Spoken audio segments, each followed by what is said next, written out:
তাদের main target ছিল খামেনিকে। খামেনির বয়সও হয়ে গিয়েছিল 86। অতএব এখন সেটা যেহেতু তারা অর্জন করেছে, আমার মনে হয় আমেরিকা আ আ ৩য় বিশ্বযুদ্ধ থেকে বের হয়ে, কারণ ২য় বিশ্বযুদ্ধ ১ম বিশ্বযুদ্ধর যে ভয়াবহ অবস্থা সারা পৃথিবী দেখেছে। এখন যদি ৩য় বিশ্বযুদ্ধ হয়, একটা পারমাণবিক অস্ত্র ছুড়লেই তো সারা পৃথিবী ধ্বংস হয়ে যায়। সেটা থেকে যত বেশি আমরা সম্মুখে চিন্তা করতে পারি যে এটা থেকে কিভাবে বের হয়ে আসা যায়, এবং কোনো অবস্থাতে কারো কাম্য হতে পারে না ৩য় বিশ্বযুদ্ধ হয়ে সমগ্র মানবজাতিই ধ্বংসপ্রাপ্ত হয়ে যায়। এর থেকে আমরা বেরিয়ে আসতে পারলেই আমার মনে হয় সেটা বেশি আমাদের জন্য।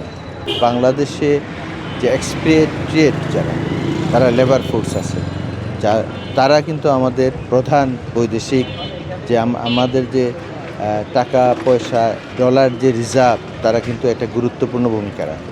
তো স্বাভাবিকভাবে তারা যদি সেখানে না যেতে পারে, কাজ যদি ঠিকমতো না করতে পারে, আমাদের এক্সপেট্রিয়েট এমপ্লয়ি দ্বারা যে আমরা অর্জন করি বৈদেশিক মুদ্রা, সেটার উপর প্রভাব পড়বে। দ্বিতীয়ত, সারা বিশ্বে একটা প্রভাব পড়বে হরমুজ প্রণালী।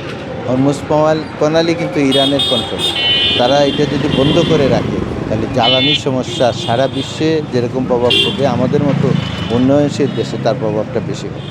আমি মনে করি এটা যত তাড়াতাড়ি সম্ভব এটার একটা সুরাহা করা দরকার। আর তাদের তো টার্গেট একজনই ছিল, এবং সেটা তো তারা ফুলফিল করেই ফেলেছে।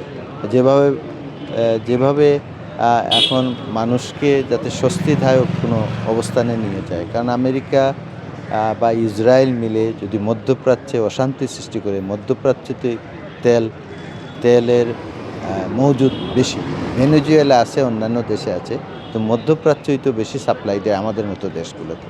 তো যত তাড়াতাড়ি সম্ভব এটা আমরা এটা থেকে বের হয়ে আসতে পারবো তত ভালো।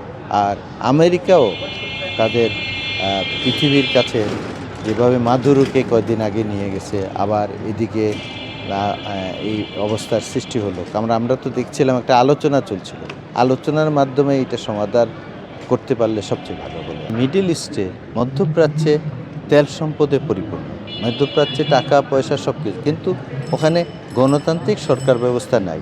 সবাই কিন্তু ওখানে সিলেক্টেড, কেউ শেখ, কেউ বাদশাহ, এইভাবে। যতদিন পর্যন্ত না যুক্তরাষ্ট্রের বলি বা আমরা যেটাকে বিশ্বাস করি, আমাদের দেশেও আমরা গণতন্ত্রের জন্য সংগ্রাম করেছি, যতদিন পর্যন্ত না এই গণতন্ত্র ফিরে আসবে মিডল ইস্টে, ততদিন পর্যন্ত এই অবস্থা চলতে থাকবে বিশ্বাস। এবং আমার মনে হয় আমেরিকা, তার ইউনাইটেড স্টেটস, তাদের মানুষ যেরকম গণতন্ত্র চায়, তারাও যদি সেই পলিসি নিয়ে মিডল ইস্টে আগামীতে গণতান্ত্রিক রাষ্ট্র ব্যবস্থা কায়েম করে।